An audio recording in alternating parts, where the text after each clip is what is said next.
លើនេះ project របស់ខ្ញុំនេះវាហើយប្រហែលជាថា 30% ចុះយើងនិយាយទៅណាអញ្ចឹងខ្ញុំដាក់ ground molding ហើយនឹងលាបដំបូលនេះទាំងអស់លាបទាំងអស់ទាំងហើយនេះខ្ញុំដាក់ជីនេះយើងជីនឹងនៅទាំងអស់ហ្នឹងនេះឡើងពីចដាលពីក្រោមផ្ទះមកហើយនេះជាគំនិតរបស់កូនខ្ញុំទាំងពីរនាក់ហ្នឹងគេថា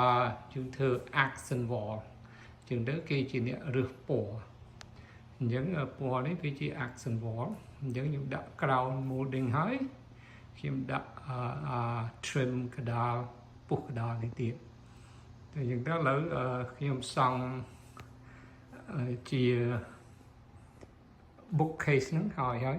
bookcase នេះខ្ញុំសង់ពីទទេតែម្ដងណាអញ្ចឹងហ្នឹងទទេដូច្នេះហើយឥឡូវនេះហើយខ្ញុំប្រកបខ្សែភ្លើងនៅខាងលើហ្នឹងហើយនៅខាងលើហ្នឹងណានៅក្រោមខាងលើនេះ